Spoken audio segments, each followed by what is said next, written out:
অনেক দিন আগে এক গরিব কাঠুরে বনে কাঠ কেটে জীবিকা নির্বাহ করত।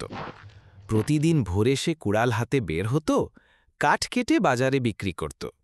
জীবনে খুব কষ্ট ছিল, তবুও সে নামাজ, রোজা আর ইবাদুতে আল্লাহকে ভুলত না। একদিন কাঠ কাটতে কাটতে সে এক জায়গায় এসে দেখল এক অদ্ভুত রকমের সুন্দর গাছ। মনে হলো, যদি এই গাছটা কেটে বাজারে নেওয়া যায় তবে অনেক টাকা পাওয়া যাবে। সে কুড়াল মারতে গেল, হঠাৎ এক বুড়ো লোক এসে দাঁড়ালো।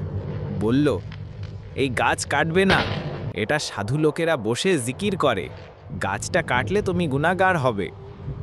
কাঠুরে একটু থেমে ভাবল, কিন্তু তখনই তার মনে শয়তান ফিসফিস করে দিল, তুমি তো গরিব, তোমার বউ বাচ্চা অভুক্ত, এই গাছ বিক্রি করলে প্রচুর টাকা পাবে, ধর্ম ধর্ম বলে কিছু নেই।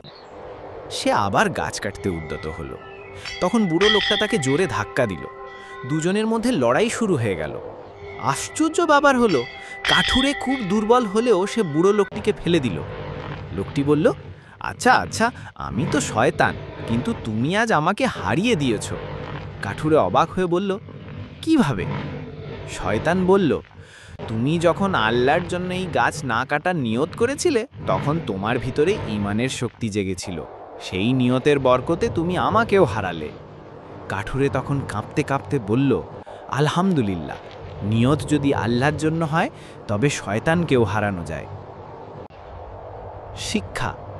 হযরত আশরাফ আলী থানভী এই গল্পের মাধ্যমে বুঝিয়েছেন, নিয়ত যদি খাঁটি আল্লাহর জন্য হয় তবে একজন দুর্বল মানুষও বড় শক্তিকে পরাজিত করতে পারে।